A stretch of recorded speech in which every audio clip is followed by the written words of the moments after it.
ராகு தோஷம், ராகுவை பலப்படுத்துவதற்கு மிக முக்கியமான ஒரு கோவில் எது அப்படின்னு கேட்டிங்கன்னா, அந்த ராகுவால் ஏற்படக்கூடிய தொல்லைகள் எதுவாக இருந்தாலும் பட்டீஸ்வரம் துர்க்கை வந்து ரொம்ப விசேஷம்.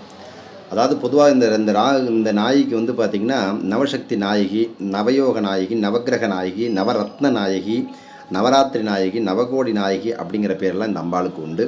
ராகுவுக்கு வந்து பார்த்திங்கன்னா அதிதேவி துர்க்கை அப்படிங்கிறதுனால இந்த துர்கா வந்து பார்த்திங்கன்னா சாந்த ஸ்வரூபிணியாக காட்சி கொடுக்குறா. அதனால் ராகு காலத்தில் வந்து ராகு பகவான் வந்து இந்த துர்க்கையை வழிபடுறதுனால இங்கே இந்த பட்டீஸ்வர துர்க்கையை வந்து நீங்கள் பேரை சும்மா போய் இந்த ராகு காலத்தில் வந்து போய் செவ்வாய் அல்லது ஞாயிற்றுக்கிழமைகளில் போய் ராகு காலத்தில் வந்து கண்டிப்பாக வெள்ளி, செவ்வாய், வெள்ளி, ஞாயிறு இந்த கிழமைகளில் போய் அர்ச்சனை பண்ணுங்கள். 9 வாரம் கண்டிப்பாக அர்ச்சனை பண்ணணும். 9வது முடிவில் அம்பிகைக்கு அபிஷேகங்கள்லாம் பண்ணி உங்கள் பேரில் அர்ச்சனை பண்ணுங்கள். எல்லா காரியங்களும் திருமணத்தடை எதுவாக ராகுதோஷம் எதுவாக இருந்தாலும் நிவர்த்தியாகும்.